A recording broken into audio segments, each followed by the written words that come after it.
Good evening to you, and welcome. Come up with me, up the last worn steps, and out onto the roof, where the air is cool and clean after the heat of the day, and the noise of the streets below has thinned to almost nothing. I have carried a little lamp up here and set it in the corner out of the breeze, and there are cushions spread on the warm stone, still holding the sun. Lie back. There is nothing above us now but the whole of the night. Tonight I thought we might do the oldest and gentlest thing there is. We shall simply lie here, you and I, and look up at the stars. The very same stars the Romans watched 2,000 years ago from rooftops just like this one. For to them, the night sky was not empty, and it was not silent. It was a great turning book of stories written in points of fire. A map they steered their ships by, and sowed their fields by, and read for the will of the gods. Let us read a little of it together, slowly, until sleep comes. If these lamplit hours bring you some peace, you are always welcome to return. Subscribe, and I shall keep a lamp burning for your next night in old Rome. And now, let us begin. Give your eyes a moment to soften, and let them grow used to the dark, the way the Romans' eyes did every single night of their lives. For they had no glare to wash the heavens away, no street lamps, no cities of light spilling upward. When the sun went down, true darkness came, and with it a sky so crowded and so bright that we, in our lit-up age, can scarcely imagine it.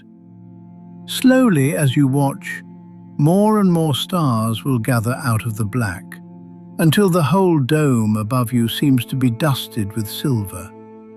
And there, running clear across it, from one horizon to the other, you will see a broad, pale river of light, a soft band of countless faint stars, like a road of scattered mist. The Romans called it the Via Lactea, the Milky Way, the road of milk. They told that it was spilled from the breast of the goddess Juno, a splash of her own bright milk left across the heavens. And they said too that it was a road, the high white road that the gods themselves walk upon, up to the shining palaces of the sky, past the door of Jupiter, the Thunderer. So when a Roman looked up and found that pale band overhead, he was looking at a highway of the gods, laid down through the middle of the night. And the whole of it, slowly, so slowly you can hardly catch it, is turning, wheeling from east to west around one fixed point, as it has turned every night since the beginning of the world. Now, low in the east, a paler light is growing, and up over the dark line of the hills climbs the moon. Watch her rise, unhurried, enormous, the color of old ivory, laying a track of soft silver across every rooftop in the city. To the Romans, she was Luna, and she was also Diana, the tall, cool goddess of the moon and of the wild woods and of the hunt. They pictured her as a huntress striding through the forests of the sky with her silver bow, a slim crescent moon caught in her hair, her hounds the drifting clouds. She was the friend of wild things and of women, the one whose name a mother might whisper in the pains of childbirth, asking for a gentle deliverance and a safe dawn. And she was three, they said, one goddess with three faces: Luna in the sky above, Diana in the woods of the earth, and in the shadowed places below, a third and darker self. The Romans loved her especially on the Aventine Hill, where her great temple stood. And once a year, in the warm middle of August, they lit her festival with hundreds of small torches and lamps carried in a long, winding procession through the woods around her sacred lake, so that the water burned with 1,000 little reflected flames, a mirror of the star-strewn sky above. Every household kept a quiet sense of her too, for the moon marked out their months. The very word is her word, and by her waxing and her waning they knew when to cut their hair, and when to sow, and when to keep a feast. Let your gaze drift now toward the north, and steady it there, on a shape you will know at once. 7 bright stars, 4 making the body, and 3 the long curving handle of a great cart, or a plough, or a bear. The Romans saw all 3. They called those 7 stars the Septentriones, the 7 ploughing oxen, forever turning the dark field of the sky. And they called them the Wain, the heavy wagon of the heavens. But older still was the name that made them a bear.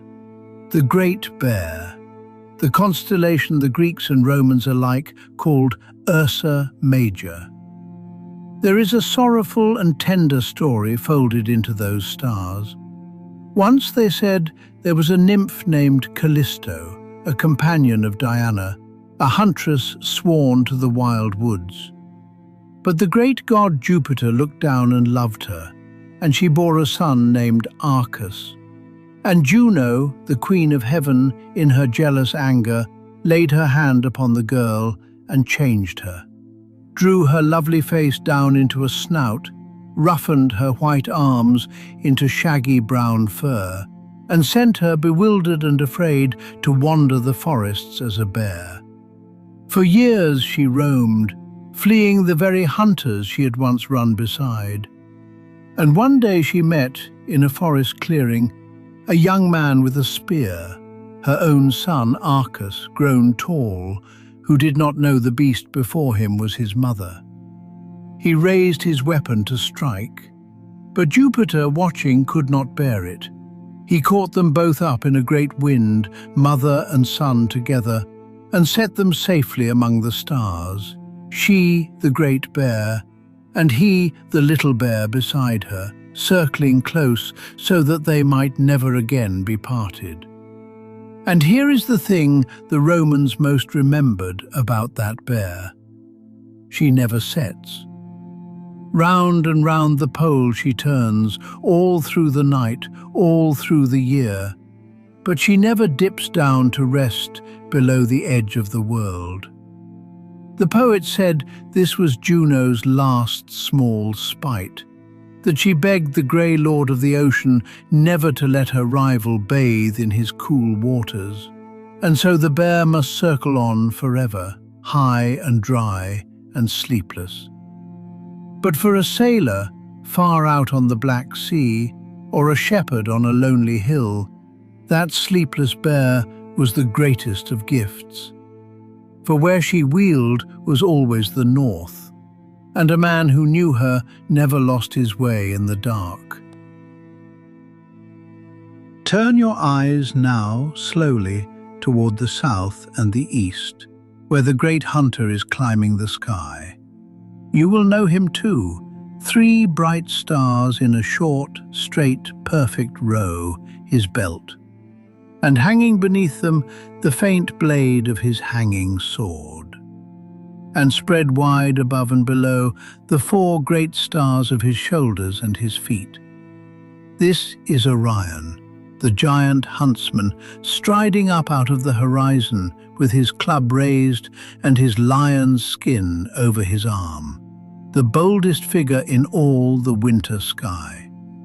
He was a hunter without equal, the stories say, so mighty that he boasted no creature on the earth could stand against him. And that boast was his undoing. For the earth herself, offended, sent up against him one small and lowly thing, a scorpion, creeping from beneath a stone, which stung the great hunter in the heel and laid him low. And so, when the gods set them both in the sky, they were careful to place them at opposite ends of the heavens, Orion here and the scorpion far away, so that as one climbs into the night, the other sinks from view, and the two shall never, ever meet again.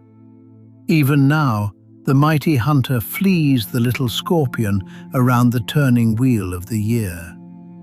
And see, there, following close at Orion's heel, a single star that burns brighter than all the rest, white and fierce and trembling with colour.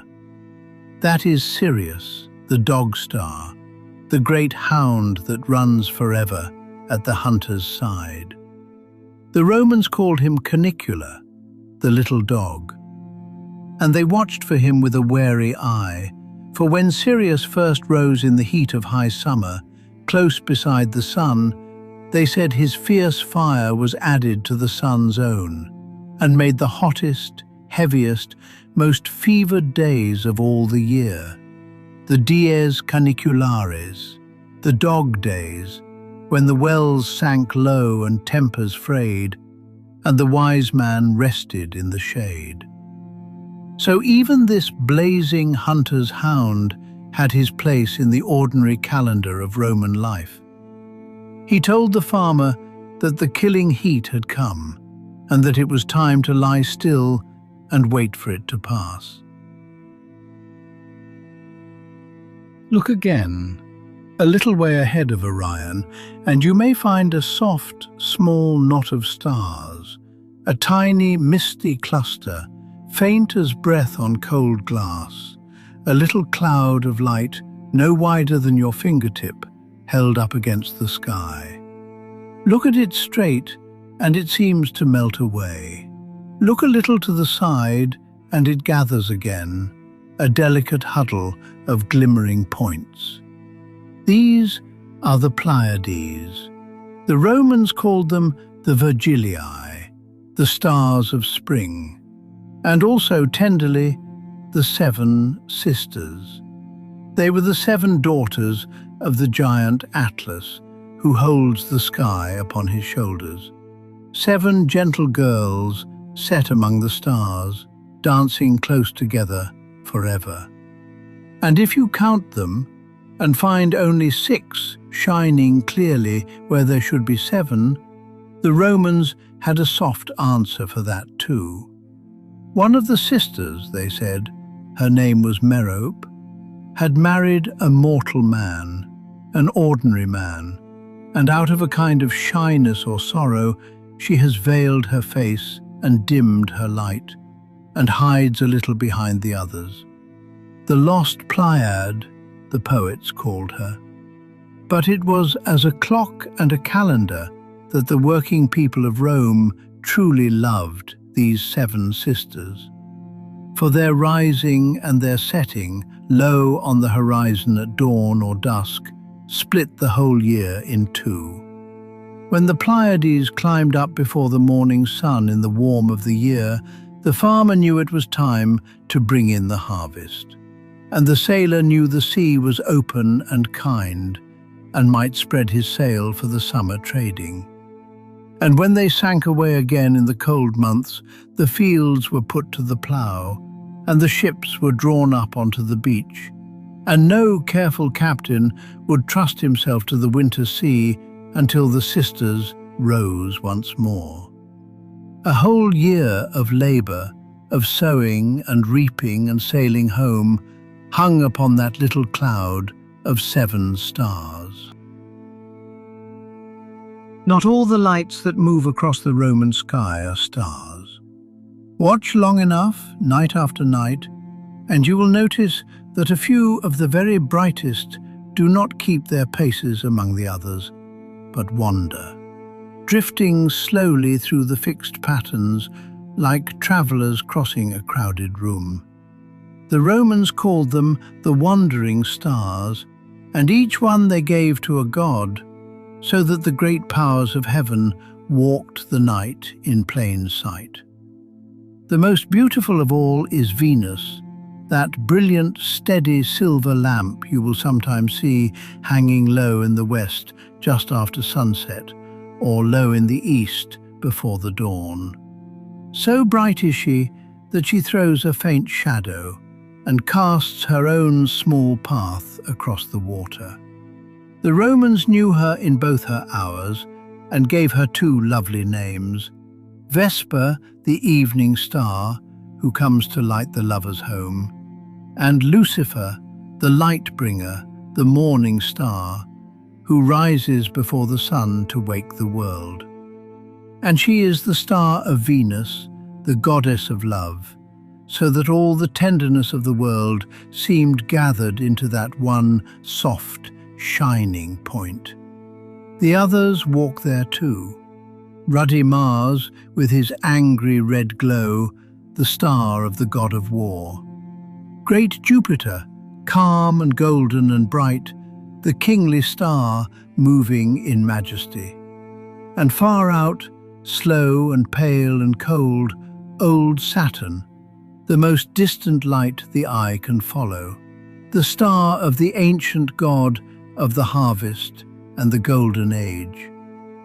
And swift Mercury, hardest to catch, darting close beside the sun, the star of the fleet-footed messenger.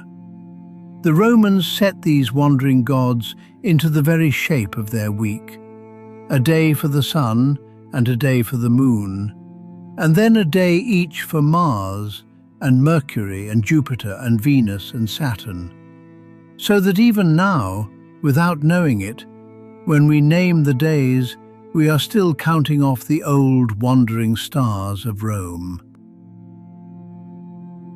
Think, as you lie here, of all the ordinary hands across the Roman world that were turned up toward these same stars tonight.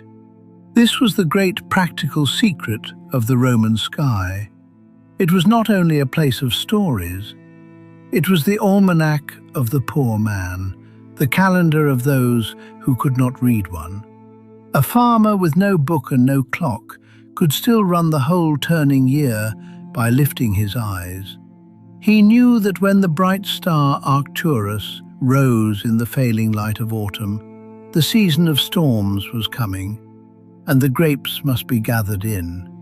He knew that when the two little stars they called the kids appeared, low and watery, the sailor had best be home. He watched for Orion, and for the dog, and for the 7 sisters, and by them he knew when to prune the vine and when to let it be, when to turn the soil and when to trust it to the frost.